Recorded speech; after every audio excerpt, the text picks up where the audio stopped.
wala yalil amila ma'mulul khobar illa idza dzarfan atau harfajar.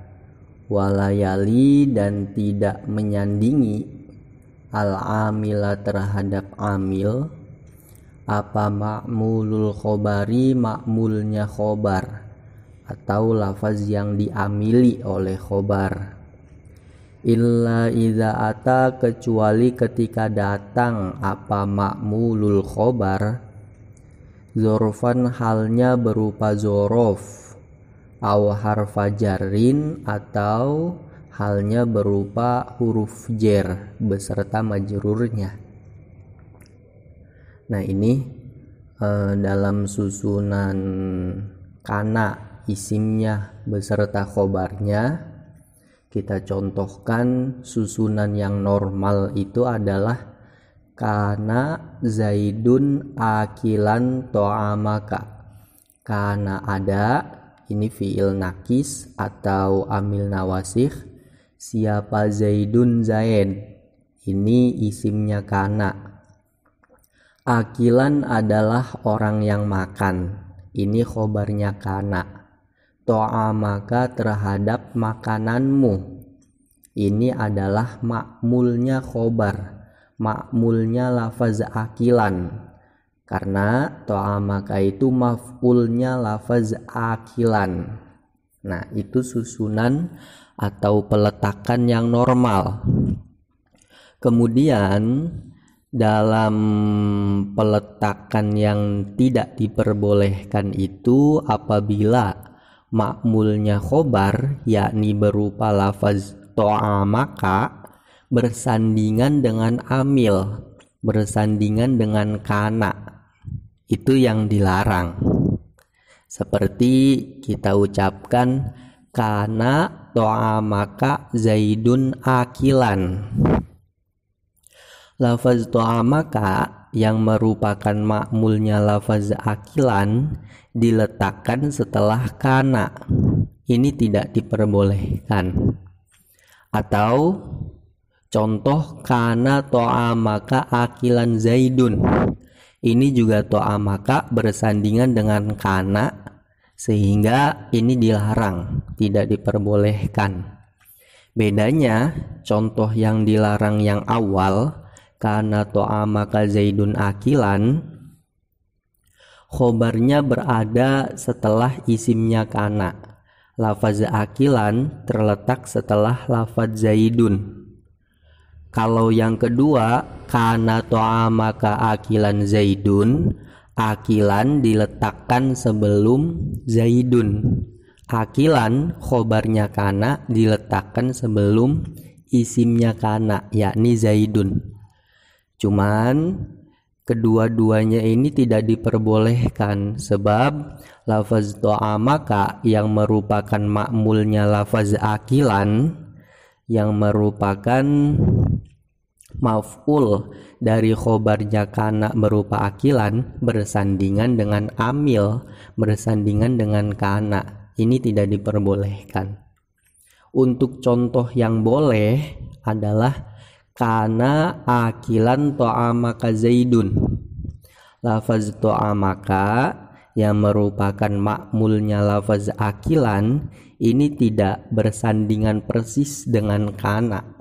Yang bersandingan persis dengan kana adalah akilan yang merupakan khobarnya kana. Lah ini diperbolehkan kalau begini. Yang penting to'amaka yang merupakan ma'mulnya khobar, yang merupakan ma'mulnya akilan, ini tidak berdampingan dengan kana gitu. Atau nanti ma'mulnya khobar diperbolehkan bersandingan dengan kana, ya, diperbolehkan bersandingan dengan kana atau saudari-saudarinya kana jika ma'mulnya khobar itu berupa zorof atau jar majrur. Seperti contoh yang selanjutnya itu kana fi baitika zaidun akilun. Kana ada fi baitika dalam rumahmu siapa zaidun zaid Akilan adalah orang yang makan, siapa Zaidun.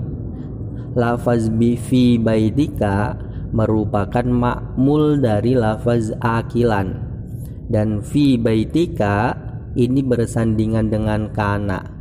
Karena fi baitika ini adalah jar majrur, fi-nya itu huruf jar, baitikanya itu adalah majrur, maka ini diperbolehkan meskipun dia merupakan ma'mulnya khobar berupa akilan, tapi karena dia jar majrur ini ditoleransi atau dimaafkan. Atau ma'mulnya berupa zorof seperti contoh yang di sampingnya, kana indaka Zaidun akilan. Kana ada, indaka di sampingmu siapa Zaidun Zaid, akilan adalah orang yang makan siapa Zaidun. Nah, lafaz indaka ini merupakan ma'mul dari akilan yang merupakan khobarnya kana, dan dia diletakkan persis berdampingan dengan kana. Ini diperbolehkan sebab indaka merupakan ma'mulnya khobar yang berupa zorof. Karena dia berupa zorof, maka dimaafkan apabila dia bersandingan dengan kana atau saudari-saudari kana yang lain, gitu. Kemudian wa mudmarosyanismanin wa qamuhimu mastabana annahum tana'. Wa mudmarosyani, dan kira-kirakanlah terhadap domir sya'an, isman halnya menjadi isimnya kana atau saudari-saudarinya. Inwi kurang inwi ya. Inwi kira-kirakanlah siapa kamu. Inwako jika terjadi. Apa muhimuma anggapan yang membenarkan terhadap sesuatu. Istabana yang jelas. Apa annahu bahwasanya ma itu imtana tercegah apa ma.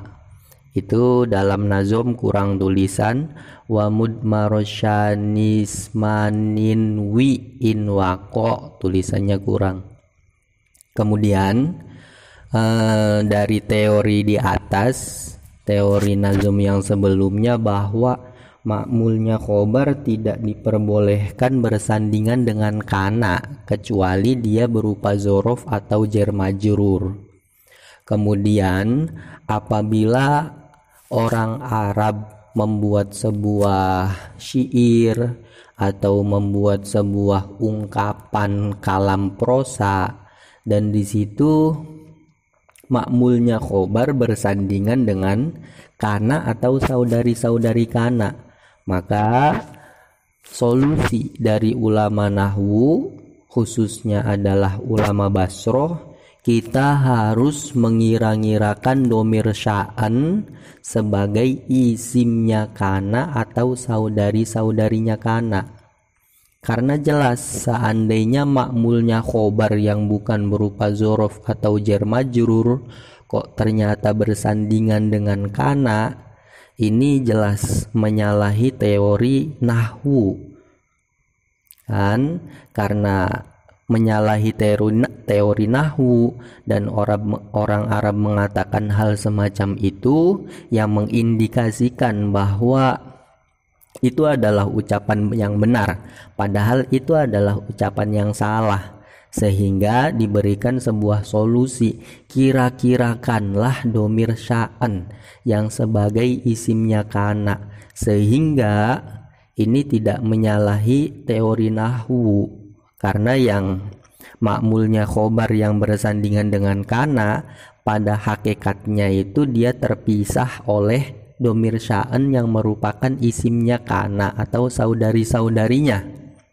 Lah ini dalam syair orang Arab itu, lihat contohnya di bawah. qanafizu haddajuna haula buyutihim bima kana iyyahum atiyatun awwada. Langsung ke pokok permasalahan ya.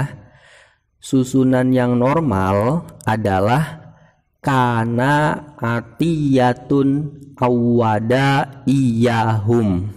Kana ini fi'il nakis, atiyatun ini adalah isimnya kana, awwada adalah khobarnya kana, iyahum adalah ma'mulnya khobarnya kana, ma'mulnya lafaz awwada. Kemudian iyahum ini diletakkan setelah kana, berdampingan dengan kana.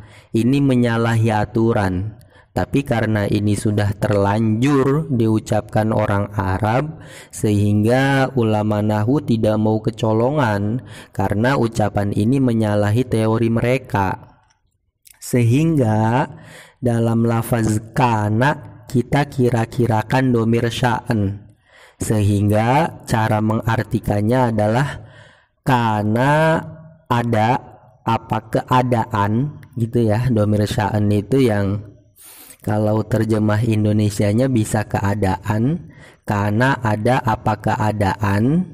Itu atiyatun bermula, atiyah itu awwada membiasakan siapa atiyah iyahum terhadap mereka.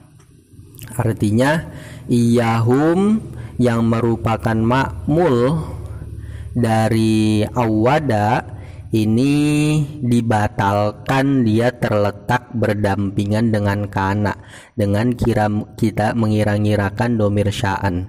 Yang bersandingan dengan kana secara hakikat adalah domir sya'an, bukan iyahum, begitu. Atau contoh yang kedua dalam syair Arab juga sama, fa asbahu wan nawa ali mu'arrosihim walaysa kullan nawa tulkil masakinu. Ini ada laisa yang merupakan saudari dari kana. Susunan yang normal adalah laisa al masakinu tulki kullan nawa. Laisa tidak ada siapa al masakinu orang-orang miskin itu tulki menjatuhkan siapa al masakinu kullan nawa terhadap tiap-tiap biji kurma. Laisa ini fi'il nakis, al masakinu adalah isimnya laisa, tulki adalah khobarnya laisa, kullan nawa adalah ma'mul dari khobarnya laisa, yakni ma'mul dari lafaz tulki. Kemudian kullan nawa ini bersandingan dengan laisa yang merupakan saudari kana. Ini jelas secara teori nahwu dilarang, tidak diperbolehkan. Tapi ini sudah terlanjur dalam ucapan orang Arab, sehingga untuk menetralkan antara ucapan orang Arab dengan teori nahwu, dikira-kirakanlah domir sya'an, sehingga cara maknainya walaisa dan tidak ada apa keadaan itu al masakinu bermula orang-orang miskin, itu tulki menjatuhkan siapa al masakinu kullan nawa terhadap tiap-tiap biji kurma. Dengan kita mengira-mirakan domir sya'an pada lafaz laisa, yang nanti domir sya'annya ini menjadi isimnya laisa, maka kullan nawa yang merupakan ma'mul dari lafaz tulki ini tidak berdampingan dengan laisa. Ya, secara hakikat dia tidak berdampingan dengan laisa, karena yang berdampingan persis dengan laisa adalah domir sya'an. Sehingga dengan pengira-ngiraan domir sya'an, masalah clear. Artinya ucapan orang Arab dengan teori nahwu yang berbunyi bahwa ma'mulnya khobar ini tidak boleh berdampingan langsung dengan amil dengan kana beserta saudari-saudarinya ini bisa dinetralkan, bisa dikompromikan. Solusinya yaitu dengan mengira-ngirakan domir sya'an sebagai isimnya kana atau saudari-saudari kana. Gitu.